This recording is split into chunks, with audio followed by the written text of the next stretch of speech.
President of Congress, Mark Fairhurst, National Chair of the POA.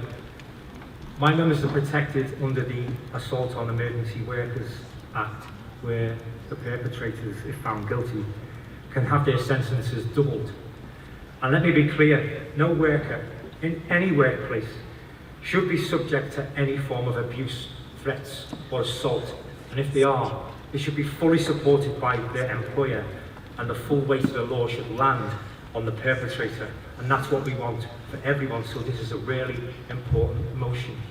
So just to give you an example of what my members face on a daily basis, put yourselves in the shoes of a prison officer going around your normal duties on a daily basis.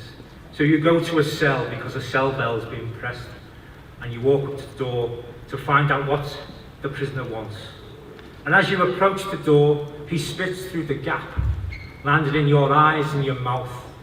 You recoil and you wipe the spit away, and you report that offence to the police, who say, "We've seen the CCTV and we can see you wipe the spit away, but there's absolutely nothing we can do because we have no evidence, we have no DNA. Why? Because our employer refuses to routinely issue staff with spit kits. Or maybe you've opened the cell door to a prisoner who comes out and unprovoked, out of the blue, starts to repeatedly punch you in the face, breaking your jaw. Or maybe he pushes you to the ground and stamps on your head, so you have to be airlifted to hospital because now you have a bleed on the brain. Maybe you've said no to a prisoner because they're not entitled to something they've asked for. And while you're having a rare cup of tea on a rare break in the tea room and trying to chill out, in runs a prisoner and throws a bucket of feces and urine all over you. Maybe you open a cell door, and as the prisoner exits, he uses the lock knife that's been smuggled in by a drone to plunge that knife into your guts. You're now lying on the floor bleeding, and you have to be airlifted to hospital to have an emergency operation to save your life.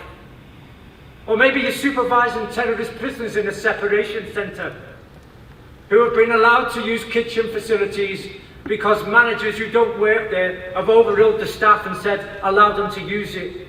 Maybe you're sitting supervising them, and then all of a sudden one of them runs up to you and pours boiling oil all over you, and then repeatedly stabs you with 2 homemade weapons they've used out of the equipment in the kitchen.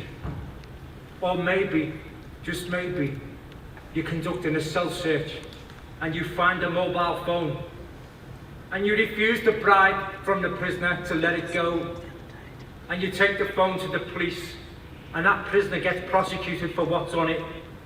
And then 4 years later, after leaving the job, that prisoner targets you, puts 6 bullets in your body and murders you.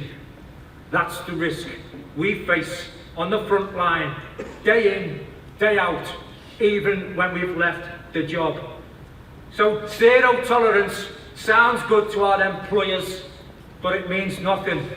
Let's change that in unity together. Please support this motion. Thank you.